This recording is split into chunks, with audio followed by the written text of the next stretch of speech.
araw, gumawa naman tayo ng hamonado. Ang ibig sabihin ng hamonado, ito ay hango sa salitang Kastila na hamon.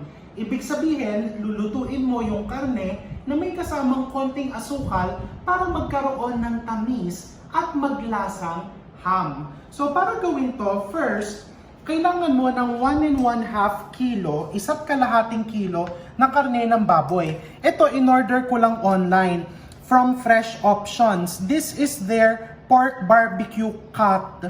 Diba? Ang gusto mong bilihin na baboy, yung may konting fats to make sure that the meat will stay moist. And then I have here 2 cups of pineapple juice. Tignan yung mabuti ha. Ilalagay ko dito 2 cups of pineapple juice, 1/2 cup of brown sugar. Kung walang brown sugar, meron palang iba sa inyo na magme-message. Dito po sa aming lugar, wala pong brown sugar na katulad ng nabibili po sa atin. These are for people living abroad. You can actually use raw sugar, yung medyo light brown. Pwede din po yon. Don't worry. Kung medyo health conscious ka, you can also use muscovado sugar or even coconut sugar. Pwede rin. And then I'm going to put 1 tall can of evaporated milk. So ito yung sinasabi ko sa inyong secret, the milk, no? Ang ginagawa kasi ng gatas, milk is a natural tenderizer for the meat. Paano nangyari yun?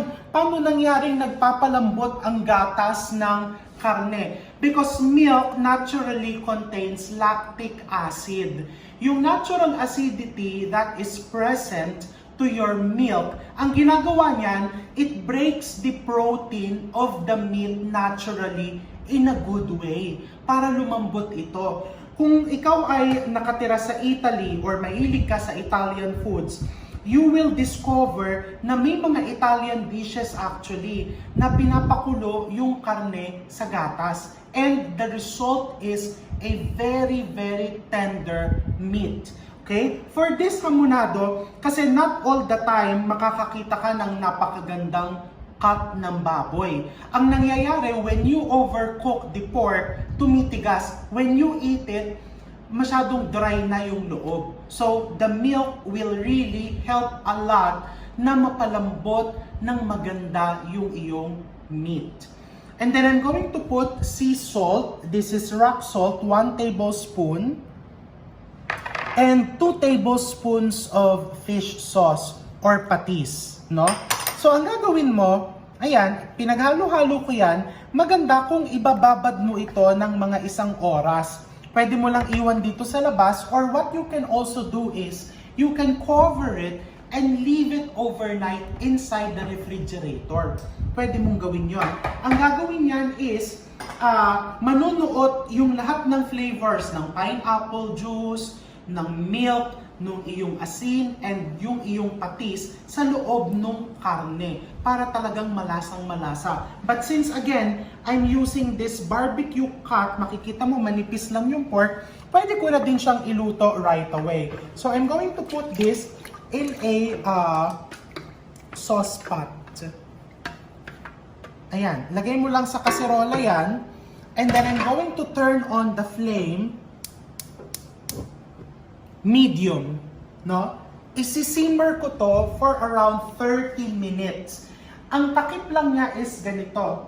We call this a jar. You leave the lid ajar. Para yung sauce is magre-reduce. Mangyayari niyan is, you simmer it slowly while the sauce reducing, lalapot yung sauce mo and magko-concentrate lahat ng lasa. So again, pwede mong ibaabad muna para mas kumapit yung lasa, or pwede mo din namang isalang na agad kung manipis na cut ng pork yung ginagamit mo.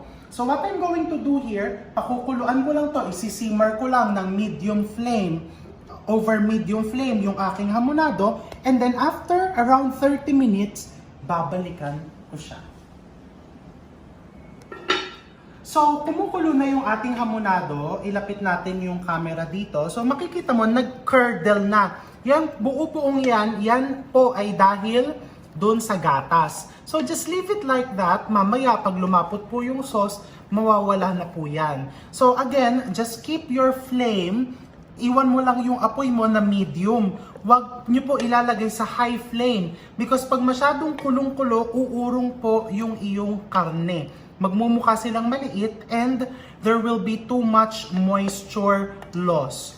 So, ganyan lang po. Low flame or medium-low flame. And then again, yung takip po, nakaganyan lang. And then balikan po natin ulit siya mamaya. So after approximately 30 minutes, ganito na yung itsura niya. Makikita mo, oh, lapit mo yung camera. Malapot na yung sauce, nag-reduce na, and then ilalagay ko na dyan yung pineapples. Pag nilagay mo yung pineapples, medyo magsasabaw ulit yan. Kung may konti ka pang pineapple liquid, isama mo din.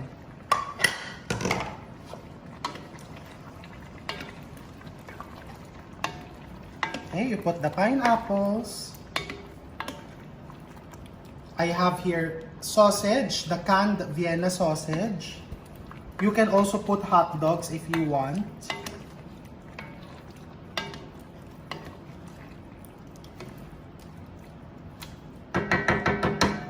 And then, let's put hard-boiled eggs.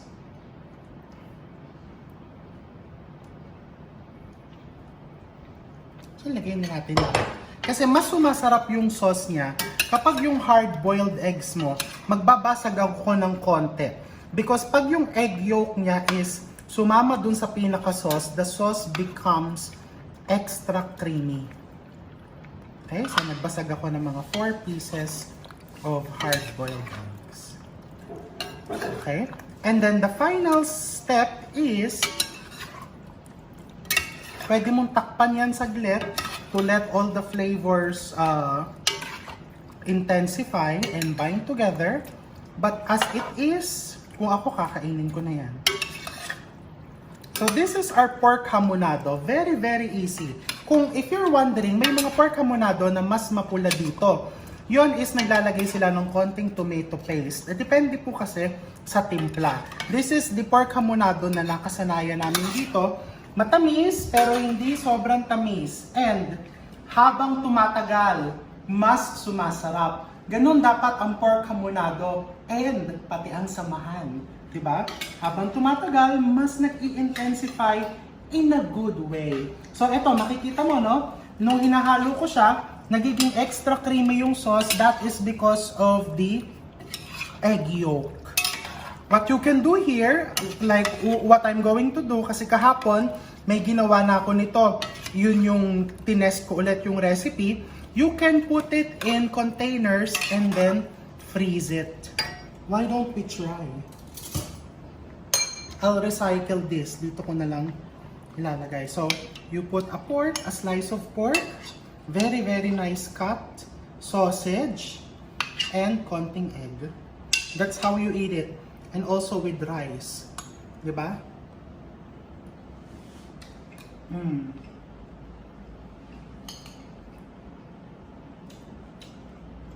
The pork is very tender and moist. Kasi merong mga lutuin na malambot nga yung karne, dry naman yung loob, di ba? This one, it's still very, very moist. No?